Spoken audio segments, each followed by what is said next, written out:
Hello guys, मैं Sumit Bhinda. Welcome back to our channel Science Buddy. आज के इस वीडियो में हम डिस्कस करेंगे different types of chemical reactions. जब भी हम केमिस्ट्री पढ़ते हैं तो हम सब एक कॉमन प्रॉब्लम फेस करते हैं।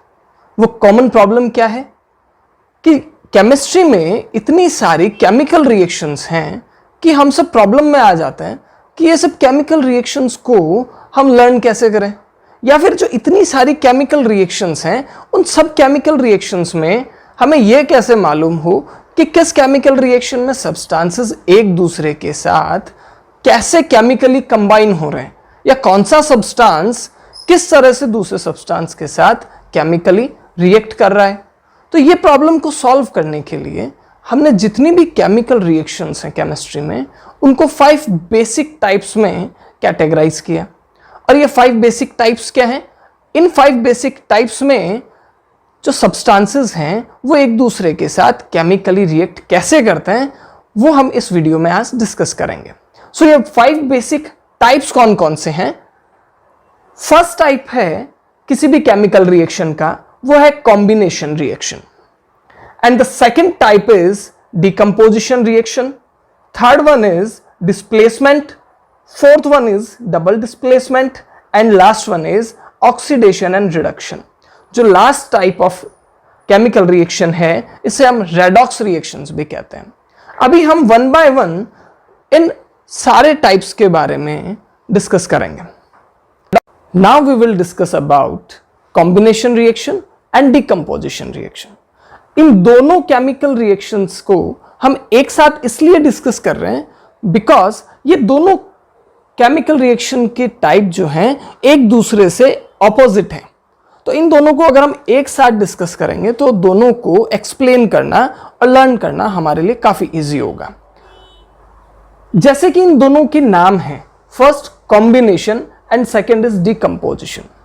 तो अगर हम कॉम्बिनेशन के बारे में बात करें तो कॉम्बिनेशन का मीनिंग क्या होता है? कॉम्बिनेशन क्या होता है कि कुछ ऑब्जेक्ट्स को एक साथ मिलाकर कंबाइन कर देना या कुछ ऑब्जेक्ट्स को एक साथ जोड़ देना। वही कॉम्बिनेशन रिएक्शन में भी होगा। जस्ट सपोज 2 या 2 से ज्यादा सब्सटेंसेस एक दूसरे के साथ केमिकली कंबाइन हों और वो केमिकली कंबाइन होकर अगर एक सिंगल प्रोडक्ट बनाए, वो सब एक साथ केमिकली कंबाइन होकर अगर एक सिंगल प्रोडक्ट बनाए तो ऐसे केमिकल रिएक्शंस को कॉम्बिनेशन केमिकल रिएक्शन कहा जाता है। When 2 or more substances combine to form a single product, it is known as combination reaction। वहीं similarly decomposition reaction क्या होता है? जैसे कि इसका नाम है डिकम्पोजिशन, डिकम्पोज होना। डिकम्पोज का क्या मीनिंग होता है कि बड़े सब्सटेंसेस को छोटे सब्सटेंसेस में तोड़ देना। अगर हमारे पास में कोई बड़ा ऑब्जेक्ट है तो हम उस बड़े ऑब्जेक्ट को छोटे छोटे ऑब्जेक्ट्स में डिवाइड कर दें, उसे हम कहते हैं डिकम्पोज कर देना। तो जैसे इसका नाम है वैसे ही डिकम्पोजिशन रिएक्शन में भी केमिकल रिएक्शन परफॉर्म होता है। जस्ट सपोज कोई एक कॉम्प्लेक्स या एक बड़ा केमिकल सब्सटेंस है, अगर केमिकल रिएक्शन के दौरान उस बड़े और कॉम्प्लेक्स सब्सटेंस को छोटे छोटे सिंपलर सब्सटेंसेस में ब्रेक कर दिया जाए तो ऐसे केमिकल रिएक्शन को डिकम्पोजिशन रिएक्शन कहा जाता है। In which a chemical reaction in which a single reactant, एक सिंगल रिएक्टेंट, एक कॉम्प्लेक्स रिएक्टेंट जो कि बड़ा सब्सटेंस होगा, in which a single reactant breaks to give 2 or more simpler products। अगर हम एक कॉम्प्लेक्स और एक बड़े सब्सटेंस को छोटे छोटे सिंपलर सब्सटेंसेस में ब्रेक कर दें तो ऐसे केमिकल रिएक्शन को अगर हम ये केमिकली करें, किसी केमिकल रिएक्शन से करें, ऐसा नहीं कि हमने किसी फिजिकल प्रोसेस से किया है, हम यहां पे डिस्कस कर रहे हैं केमिकल रिएक्शन का। तो एक केमिकल रिएक्शन के दौरान कोई बड़ा सब्सटेंस जो है अगर छोटे छोटे सब्सटेंसेस में डिवाइड हो जाए तो ऐसे केमिकल रिएक्शन को हम क्या कहते हैं? Decomposition reaction. अब इन दोनों के एग्जांपल से हम डिस्कस करते हैं जिससे हम इन्हें ज्यादा अच्छे से एक्सप्लेन कर पाए। जैसे कि कॉम्बिनेशन रिएक्शन का जो सबसे सिंपल एग्जांपल होता है वो क्या होगा? वो होगा फॉर्मेशन ऑफ वाटर, कि पानी कैसे बनता है। फॉर्मेशन ऑफ वाटर में हाइड्रोजन के एटम्स ऑक्सीजन के एटम्स के साथ में केमिकली कंबाइन होकर वाटर मॉलिक्यूल्स बनाते हैं। For example, here we have hydrogen atoms, दो हाइड्रोजन एटम ऑक्सीजन के साथ में केमिकली कंबाइन होकर एक वाटर मॉलिक्यूल बनाते हैं। तो ये क्या हुआ कि दो सब्सटेंस एक दूसरे के साथ केमिकली कंबाइन होकर एक सिंगल, यहां पे क्या है, एक सिंगल प्रोडक्ट अगर बनाते हैं तो ऐसा केमिकल रिएक्शन कॉम्बिनेशन रिएक्शन कहलाता है। अगर इसका हम सेकंड एग्जांपल लें तो वो होगा बर्निंग ऑफ कोल। अगर हम जो लकड़ियां जलाते हैं, वो भी एक कॉम्बिनेशन रिएक्शन है। वो कैसे? जब भी हम लकड़ियां जलाते हैं, जिसे हम बर्निंग ऑफ कोल कहते हैं, तो जो भी लकड़ियां हैं वो क्या होती है? कार्बन होती है। तो जब भी कार्बन बर्न होता है तो एज वी नो, कोई भी सब्सटेंस अगर बर्न होगा तो वो ऑक्सीजन की प्रेजेंस में बर्न होगा। तो जो उसका बर्निंग प्रोसेस होता है वो क्या होता है कि वो सब्सटेंस ऑक्सीजन के साथ में केमिकली कंबाइन होकर बर्न होता है। कैसे केमिकल रिएक्शन क्या होता है? जस्ट सपोज कार्बन है जो कि हम लकड़ियां जलाते हैं, तो कार्बन है जो कि सॉलिड स्टेट में होता है, वो ऑक्सीजन गैस की प्रेजेंस में बर्न होता है। तो उस कार्बन के ऑक्सीजन की प्रेजेंस में बर्न होने से कार्बन डाइऑक्साइड प्रोड्यूस होता है और हीट एनर्जी भी प्रोड्यूस होता है साथ में। हमने ऑब्जर्व किया होगा कि जब भी हम लकड़ियां जलाते हैं तो उससे बहुत ज्यादा हीट एनर्जी भी इवॉल्व होती है, ठीक है। और जो गैस इवॉल्व होती है, जो धुआं जो इवॉल्व होता है, उससे जो प्रोड्यूस होती है, जो गैस प्रोड्यूस होती है, वो क्या होती है? कार्बन डाइऑक्साइड गैस होती है। सो बर्निंग ऑफ कोल का केमिकल रिएक्शन क्या होगा? कार्बन ऑक्सीजन के साथ में केमिकली कंबाइन होता है। तो यहां पे दो सब्सटेंस एक दूसरे के साथ केमिकली कंबाइन होकर एक सिंगल सब्सटेंस बना रहे हैं। हीट जो है वो सब्सटेंस नहीं है, ये एक्सचेंज ऑफ एनर्जी है, जो हम ऑलरेडी इससे पहले के वीडियो में डिस्कस कर चुके हैं कि कोई भी केमिकल रिएक्शन अगर परफॉर्म होता है तो वो अपने सराउंडिंग एटमॉस्फेयर के साथ में एनर्जी का एक्सचेंज करता है। अगर कोई केमिकल रिएक्शन अपने सराउंडिंग एटमॉस्फेयर में हीट एनर्जी रिलीज करता है तो उसे हम एक्सोथर्मिक केमिकल रिएक्शन कहते हैं।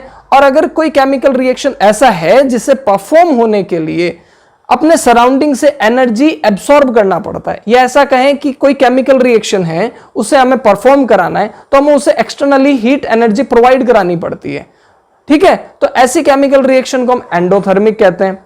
हमने इनको नाम से भी एक्सप्लेन किया था कि एक्सोथर्मिक, अगर एक्सोथर्मिक को हम ऐसा कहें एग्जिट ऑफ थर्मल एनर्जी, मतलब कि किसी केमिकल रिएक्शन से थर्मल एनर्जी एग्जिट हो रही है, मतलब बाहर निकल रही है, तो क्या होगा? वो एक्सोथर्मिक, ठीक है। और एंडोथर्मिक का जो हमने एक्सप्लेनेशन दिया था वो था एंड ऑफ थर्मल एनर्जी, कि अगर किसी केमिकल रिएक्शन में जो सराउंडिंग एनर्जी है, जो सराउंडिंग एटमॉस्फेयर की जो एनर्जी है वो एंड हो रही है, मतलब कि एब्सॉर्ब कर लिया, दैट मींस वो एंड हो रहा है। तो अगर एंड ऑफ थर्मल एनर्जी है दैट मींस एंडोथर्मिक।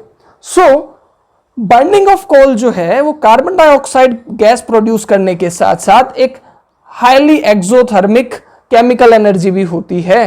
तो हमें यह ध्यान रखना है कि most combination reactions are exothermic chemical reactions. ये भी हमें ध्यान रखना है। जब भी हम कॉम्बिनेशन रिएक्शन का ये डेफिनेशन लिखते हैं तब हमें यह भी साथ में बताना है कि most combination reactions are exothermic chemical reactions. Now similarly हम डिकम्पोजिशन रिएक्शन के कुछ एग्जाम्पल डिस्कस करते हैं।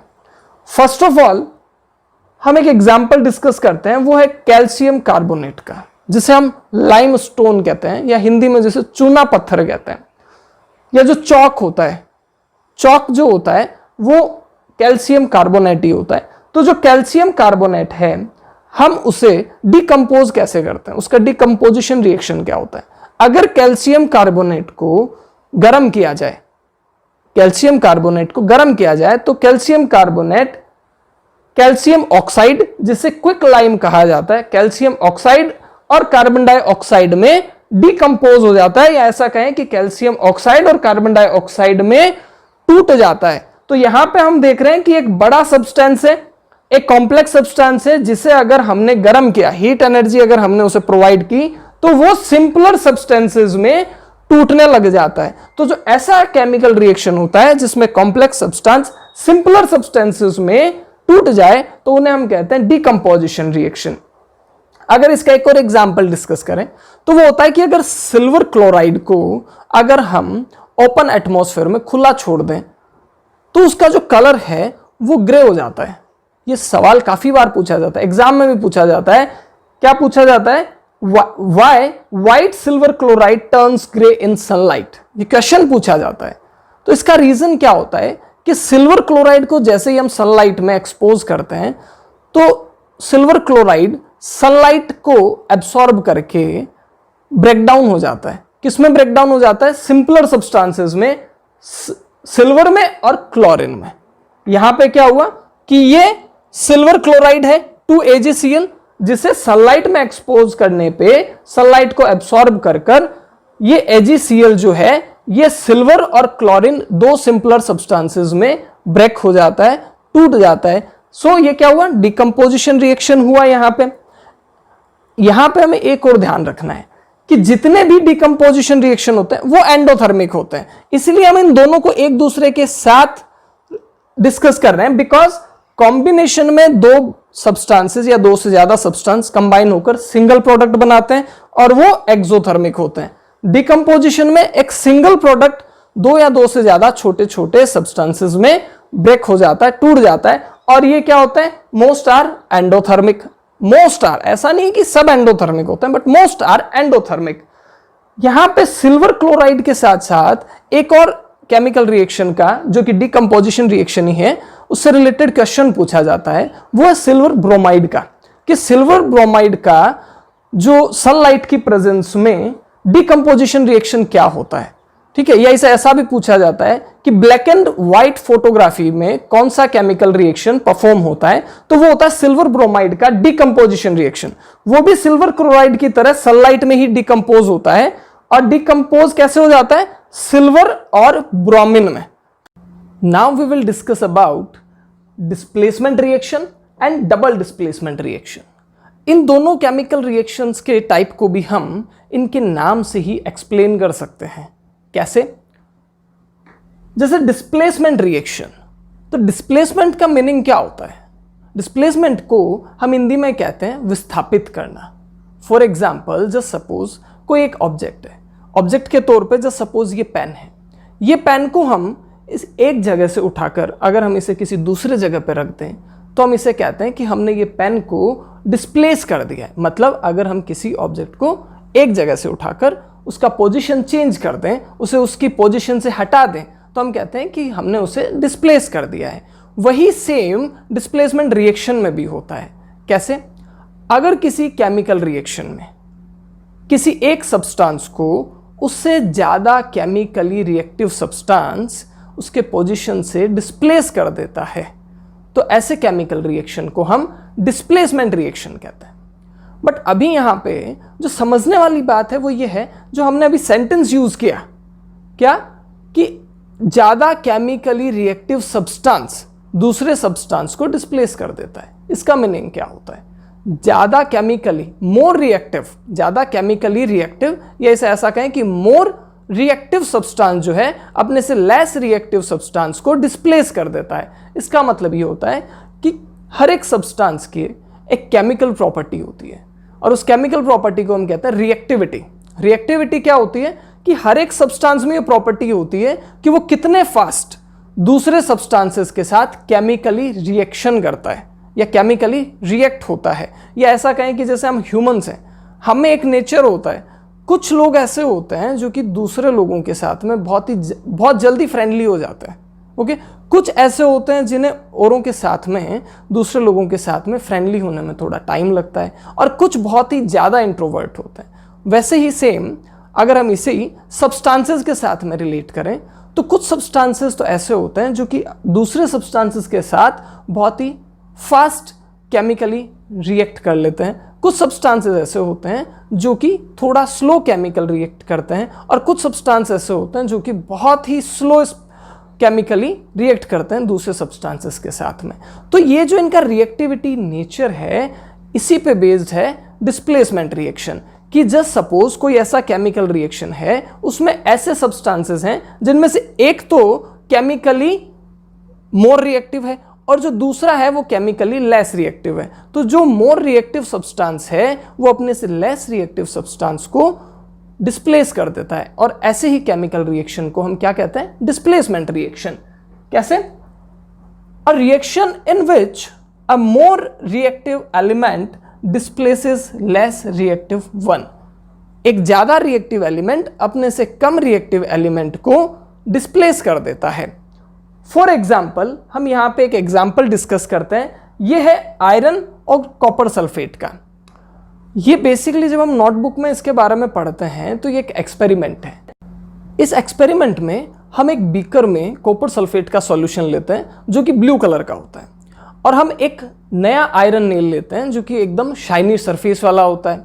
अभी हमें ये एक्सपेरिमेंट में क्या करना है कि जिस बीकर में हमने कॉपर सल्फेट का ब्लू सॉल्यूशन लिया है उसमें हम आयरन नेल को इमर्स कर देते हैं, मतलब आयरन नेल को उस सॉल्यूशन में डुबा देते हैं। थोड़े टाइम में हम क्या ऑब्जर्व करते हैं कि आयरन नेल जो है वो धीरे धीरे ब्राउनिश हो जाता है। आयरन नेल जो कि नया था, शाइनी कलर था, वो अभी ब्राउनिश हो गया। ऐसा लगता है कि जैसे उस पर रस्ट लग गया है। और जो ब्लू कलर का कॉपर सल्फेट का सॉल्यूशन था उसका ब्लू कलर धीरे धीरे फेड होने लग जाता है, लाइट ब्लू होने लग जाता है। उसका रीजन क्या होता है? उसका रीजन है कि आयरन को जैसे ही हम कॉपर सल्फेट के सॉल्यूशन के साथ ऐड करते हैं तो आयरन कॉपर सल्फेट के सॉल्यूशन में से कॉपर को डिस्प्लेस कर देता है। बिकॉज आयरन जो है कॉपर से ज़्यादा रिएक्टिव होता है, कॉपर से ज़्यादा केमिकली रिएक्टिव सब्सटेंस है, इसलिए वो कॉपर सल्फेट के सॉल्यूशन से कॉपर को तो डिस्प्लेस कर देता है और खुद सल्फेट के साथ केमिकल कंपाउंड बना लेता है। कैसे? Iron plus copper sulphate.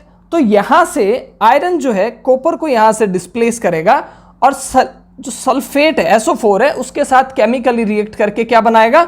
FeSO4 iron sulphate, और कॉपर को वहां से डिस्प्लेस कर देगा।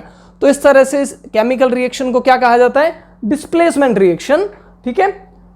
Iron displaces copper from copper sulphate solution, so iron nail becomes brownish and blue colour of copper sulphate solution fade. ये क्वेश्चन काफी बार पूछा जाता है कि आयरन नेल का जो कलर है वो ब्राउनिश क्यों हो जाता है और कॉपर सल्फेट का ब्लू कलर फेड क्यों हो जाता है? तो उसका रीजन हम यहां पे एक्सप्लेन कर चुके हैं। अभी यहां पे हम एक रिएक्टिविटी सीरीज के बारे में भी यहां पे हम जान लेते हैं। बिकॉज अभी अभी हमने डिस्कस किया कि सारे सब्सटेंसेस का एक केमिकल नेचर है रिएक्टिविटी। तो हमें अगर यही नहीं मालूम होगा कि कौन सा सब्सटेंस ज़्यादा रिएक्टिव है, कौन सा कम रिएक्टिव है, तो हम कुछ इंपॉर्टेंट सब्सटेंस की रिएक्टिविटी सीरीज यहाँ पे डिस्कस कर लेते हैं। फॉर एग्जाम्पल, कुछ सब्सटेंसेस का हमने यहाँ पे रिएक्टिविटी सीरीज लिया है जिसमें सबसे ज़्यादा रिएक्टिव होता है पोटेशियम, उसके बाद में होता है sodium, calcium, magnesium, aluminium, zinc, iron, lead, यहाँ पे हम देखेंगे फिर copper, mercury, silver and gold. तो ये क्या है? ये एक रिएक्टिविटी सीरीज है जो कि हमें हेल्प करता है डिस्प्लेसमेंट रिएक्शन को अच्छे से एक्सप्लेन करने के लिए। अभी ये रिएक्टिविटी सीरीज से रिलेटेड भी एक क्वेश्चन काफी बार पूछा जाता है। वो क्या कि सिल्वर और गोल्ड सबसे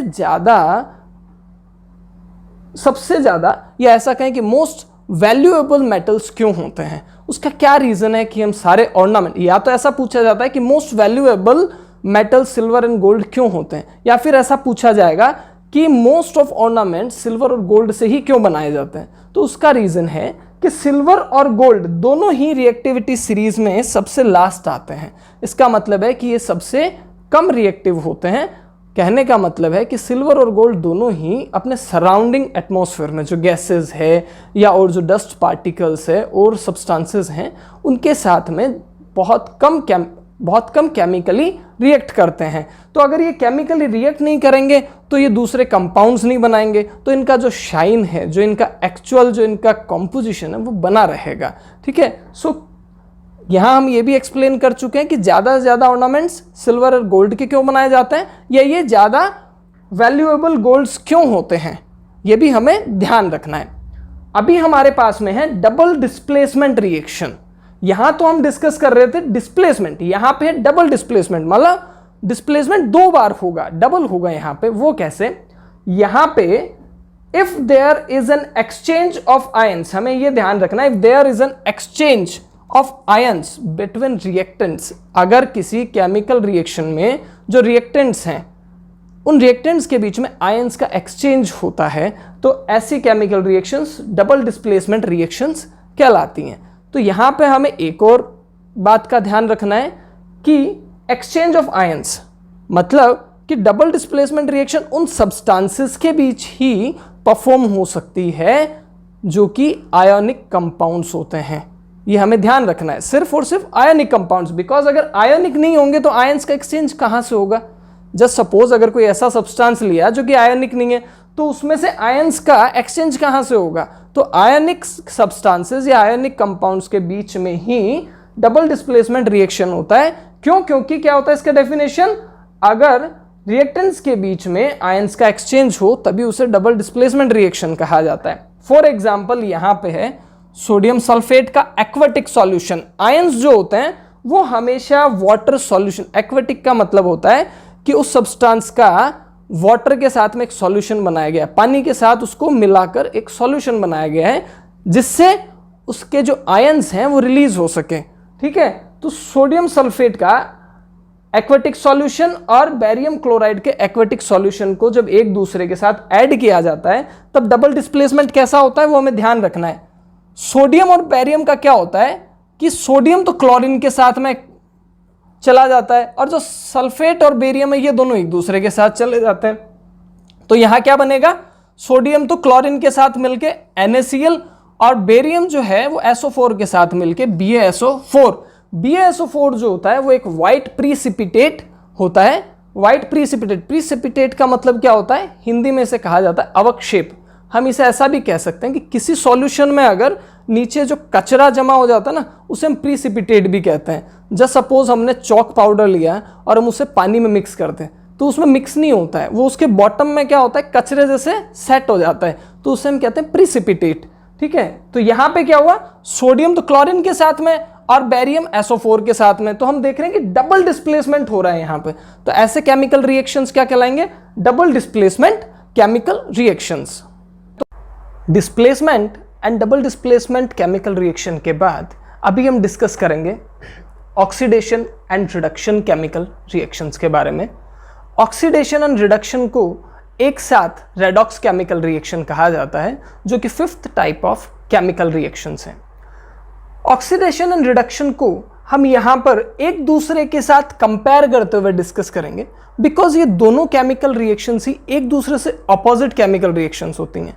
अगर कहीं पे ऑक्सीडेशन रिएक्शन होता है और अगर उसका जस्ट ऑपोजिट कोई रिएक्शन परफॉर्म होता है तो वो रिडक्शन होता है। और ऐसा ही सेम रिडक्शन और ऑक्सीडेशन के साथ भी होता है कि कहीं पे रिडक्शन हो रहा है, अगर उससे वापस से ऑपोजिट कर दिया जाए, ऐसा कहा जाए कि उसे रिवर्स कर दिया जाए उस केमिकल रिएक्शन को, तो वो ऑक्सीडेशन हो जाएगा।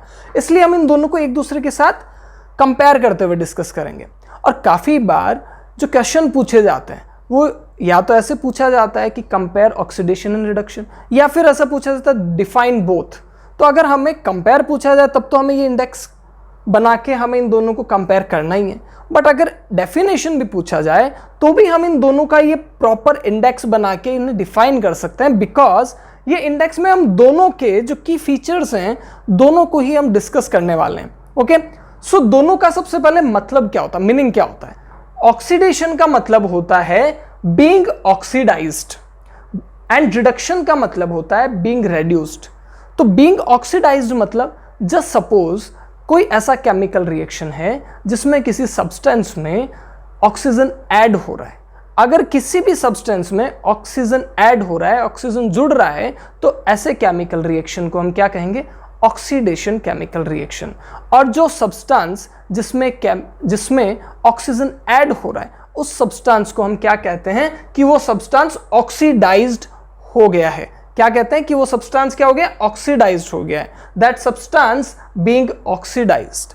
ऐसा ही सेम होता है रिडक्शन के बारे में कि बीइंग रेड्यूस्ड। रिडक्शन, रेड्यूस का मतलब क्या होता है? कम हो जाना, किसी को भी कम कर देना, मतलब कि कोई चीज कम हो जाना। तो अगर किसी केमिकल रिएक्शन में अगर किसी सब्सटेंस में से ऑक्सीजन बाहर निकल जाता है, या ऐसा कहें कि कोई सब्सटेंस केमिकल रिएक्शन के दौरान ऑक्सीजन लूज कर देता है, तो क्या हो जाता है, उसका रिडक्शन हो जाता है। तो वो केमिकल रिएक्शन क्या कहलाएगा, रिडक्शन केमिकल रिएक्शन कहलाएगा। और जो सब्सटेंस ऑक्सीजन लूज करता है वो सब्सटेंस को क्या कहा जाएगा, दैट सब्सटेंस बीइंग रेड्यूस्ड, कि वो सब्सटेंस रेड्यूस हो गया है। सो यहां पे हम इसके वन बाय वन इन दोनों को कंपेयर करते हैं। तो जो फर्स्ट हमने लिया है फीचर वो है एडिशन ऑफ ऑक्सीजन, जो हम ऑलरेडी डिस्कस कर चुके हैं कि अगर किसी केमिकल रिएक्शन में ऑक्सीजन का एडिशन हो रहा है तो वो केमिकल रिएक्शन क्या कहलाएगा, ऑक्सीडेशन कहलाएगा। बट उसी के सिमिलर अगर जो सपोज किसी केमिकल रिएक्शन से ऑक्सीजन रिमूव हो रहा है तो वो क्या कहलाएगा, वो रिडक्शन केमिकल रिएक्शन कहलाएगा। तो ये जो एक दूसरे से जस्ट अपोजिट है, इसी वजह से हम इन दोनों को एक दूसरे के साथ कंपेयर करते हुए यहां डिस्कस कर रहे हैं कि ऑक्सीजन ऐड हो रहा है तो ऑक्सीडेशन, ऑक्सीजन रिमूव हो रहा है तो रिडक्शन।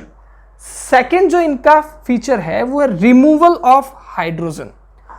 जस्ट सपोज कोई ऐसा केमिकल रिएक्शन है, हमने जो पहला लिया है ये तो इनका की फीचर है, ठीक है, कि अगर ऑक्सीजन ऐड हो रहा है और ऑक्सीजन रिमूव हो रहा है। बट उसके अलावा भी केमिकल रिएक्शन के कुछ ऐसे फीचर्स हैं जिनको आइडेंटिफाई हम कर सकते हैं। अगर जस्ट सपोज किसी केमिकल रिएक्शन में हाइड्रोजन रिमूव हो रहा है तो वो कौन सा होगा, ऑक्सीडेशन केमिकल रिएक्शन होगा। वहीं पे अगर किसी केमिकल रिएक्शन में हाइड्रोजन का ऐड हो रहा है, एडिशन हो रहा है, तो वो केमिकल रिएक्शन क्या कहलाएगा, रिडक्शन केमिकल रिएक्शन कहलाएगा। ठीक है। थर्ड वन इज अगर जस्ट सपोज कोई सब्सटेंस एक केमिकल रिएक्शन में इलेक्ट्रॉन्स लूज कर रहा है, क्या कर रहा है, इलेक्ट्रॉन्स जो है वो लूज कर रहा है, तो ऐसा केमिकल रिएक्शन ऑक्सीडेशन कहलाएगा। और वहीं पे उसके जस्ट उलट क्या होगा, जस्ट अपोजिट क्या होगा कि अगर कोई सब्सटेंस इलेक्ट्रॉन गेन कर रहा है तो वो क्या कहलाएगा, रिडक्शन कहलाएगा। ठीक है। वहीं पे अगर किसी केमिकल रिएक्शन में किसी सब्सटेंस में नॉन मेटल ऐड होता है, एक नॉन मेटल अगर किसी सब्सटेंस में केमिकल रिएक्शन के दौरान ऐड होता है तो वो ऑक्सीडेशन कहलाता है। और वहीं पे अगर मेटल ऐड होता है तो वो रिडक्शन कहलाता है। तो हमने यहाँ पे ऑब्जर्व किया होगा कि ये सब एक दूसरे के जस्ट ऑपोजिट फीचर्स हैं, इसी वजह से हमने इन्हें एक दूसरे के साथ कंपेयर करते हुए डिस्कस किया है। तो ऐसे कंपेयर करके हम इन दोनों को काफी इजीली एक्सप्लेन कर सकते हैं। ओके, अभी हम इन दोनों के कुछ एग्जांपल्स डिस्कस करते हैं। ऑक्सीडेशन का जो हम सबसे बेसिक एग्जांपल डिस्कस करेंगे वो हम सब ने हमारे डेली लाइफ में ऑब्जर्व किया होगा। वो एग्जांपल क्या है, हम सब ने देखा होगा कि हम कोई भी आयरन का ऑब्जेक्ट, कोई भी लोहे का ऑब्जेक्ट अगर हम नया लाते हैं तो हम देखते हैं वो बहुत ही शाइनी होता है, बहुत ही चमकीला होता है। अगर हम उस आयरन ऑब्जेक्ट को कुछ दिनों के लिए बाहर ओपन एटमॉस्फेयर में खुला छोड़ दें, कुछ दिनों बाद में अप्रॉक्सीमेट 10-15 दिन बाद में अगर हम उसे देखते हैं तो हम क्या देखेंगे कि उस आयरन के ऑब्जेक्ट पे थोड़ा सा रेडिश ब्राउन एक लेयर डिपॉजिट हो जाता है, रेडिश ब्राउन एक लेयर जमा हो जाता है। उसका क्या रीजन होता है, वो रेडिश ब्राउन लेयर क्या होता है, ये क्वेश्चन काफी बार पूछा जाता है कि ऐसा क्यों होता है कि उसे बाहर एक्सपोज छोड़ने पे उस पर रेडिश ब्राउन लेयर आ जाता है। या फिर ऐसा भी पूछा जाता है कि रेडिश ब्राउन लेयर किसका होता है। ठीक है, तो उसका आंसर क्या होगा कि आयरन को जैसे ही हम ओपन एटमॉस्फेयर में एक्सपोज्ड छोड़ देते हैं तो आयरन के चारों तरफ जो गैसेस हैं लाइक ऑक्सीजन है, चारों तरफ जो ह्यूमिड है, ह्यूमिड मतलब जो वाटर वेपर है, वाटर ड्रॉपलेट्स है, आयरन क्या है, ऑक्सीजन और अपने चारों तरफ की ह्यूमिडिटी के साथ में क्या कर लेता है, केमिकल रिएक्शन कर लेता है। और उस केमिकल रिएक्शन की वजह से आयरन क्या है, ऑक्सीजन के साथ केमिकल रिएक्शन करने के वजह से आयरन ऑक्साइड बना लेता है। तो जो आयरन के ऊपर जो रेडिश ब्राउन लेयर जमा होती है ना, वो आयरन ऑक्साइड की जमा होती है। तो यहाँ पे हमारे पास में दोनों क्वेश्चन के आंसर मिल गए कि क्या होता है। तो आयरन जो है एटमॉस्फेरिक ऑक्सीजन एंड ह्यूमिडिटी के साथ में केमिकली रिएक्ट होकर आयरन ऑक्साइड बना लेता है और रेडिश ब्राउन लेयर जमा हो जाती है। और ये जो रेडिश ब्राउन लेयर है ये आयरन ऑक्साइड की होती है। ऐसा सिर्फ आयरन के साथ ही नहीं होता है, मोस्ट ऑफ मेटल्स के साथ में ये ऑक्सीडेशन का केमिकल रिएक्शन जो है ये परफॉर्म होता है। तो ये जो रस्टिंग ऑफ आयरन है, आयरन का जो ऑक्सीडेशन होता है उसे कहते हैं रस्टिंग ऑफ आयरन। ये मोस्ट ऑफ बाकी सभी मेटल्स के साथ होता है। कॉपर को भी अगर हम एक्सपोज छोड़ेंगे तो उसके साथ भी एक ब्लैक कोटेशन आ जाता है, जो कि उसका ऑक्सीडेशन होता है, वो भी पूछा जाता है कि कॉपर के ऊपर ब्लैक कोटेशन क्यों आ जाता है, ग्रीन कोटेशन क्यों आ जाता है, कॉपर के ऊपर ग्रीन कोटेशन आ जाता है, तो वो क्यों आ जाता है, तो वो भी ऑक्सीडेशन की वजह से ही आ जाता है। तो यहाँ पे हम एक एग्जाम्पल डिस्कस करेंगे। कॉपर को अगर हम बर्न करें, अगर हम कॉपर की एक स्टिक को जलाएं, तो हमें ये ऑलरेडी मालूम है कि कोई भी बर्निंग प्रोसेस है तो वो एनवायरनमेंट में सिर्फ ऑक्सीजन की प्रेजेंस में ही होती है। कोई भी ऑब्जेक्ट बर्न तभी होगा जब वहां पे ऑक्सीजन प्रेजेंस होगी। अगर ऑक्सीजन प्रेजेंस नहीं होगी तो कोई भी ऑब्जेक्ट बर्न ही नहीं होगा। ओके, तो अगर किसी भी ऑब्जेक्ट को हम बर्न करते हैं तो बर्निंग बेसिकली क्या है, कोई भी ऑब्जेक्ट बर्न होता है तो ये भी एक केमिकल रिएक्शन है। कैसे? वो ऑब्जेक्ट ऑक्सीजन के साथ में केमिकली रिएक्ट कर लेता है जैसे ही हम उसे हीट प्रोवाइड कराते हैं, ठीक है, और उसका ऑक्सीडेशन हो जाता है। बर्निंग जो है वो एक ऑक्सीडेशन प्रोसेस है कि ऑब्जेक्ट हीट मिलने पे ऑक्सीजन के साथ में रिएक्शन करके ऑक्सीडाइज्ड हो जाता है। तो अगर कॉपर के स्टिक को अगर हम हीट प्रोवाइड कराते हैं तो वो ऑक्सीजन के साथ में केमिकली रिएक्ट कर लेता है और क्या बनाता है, कॉपर ऑक्साइड बना लेता है। क्या बनाता है? Copper oxide. तो हम यहां पे क्या ऑब्जर्व कर रहे हैं कि कॉपर के साथ में ऑक्सीजन यहां पर ऐड हो गया है। तो एडिशन ऑफ ऑक्सीजन क्या कहलाता है? Oxidation reaction. अभी इसी केमिकल रिएक्शन को जो यहां पे हमें कॉपर ऑक्साइड मिला है, अगर हम इसी को अगर हम रिडक्शन रिएक्शन के एग्जांपल के तौर पे लें, जस्ट सपोज आप कहें कि नहीं सर जो कॉपर ऑक्साइड मिला है हमें तो इससे वापस से प्योर कॉपर चाहिए, ये जो ऑक्सीजन इस पे जमा हुआ है ये तो हमें नहीं चाहिए। तो आप क्या करेंगे? इसका जस्ट ऑपोजिट, मतलब कि ये कॉपर ऑक्साइड का हम रिडक्शन केमिकल रिएक्शन कर देंगे, मतलब कि ये कॉपर ऑक्साइड का हम रिडक्शन कर देंगे। ठीक है, तो रिडक्शन करते ही हमें प्योर कॉपर मिल जाएगा। वो कैसे?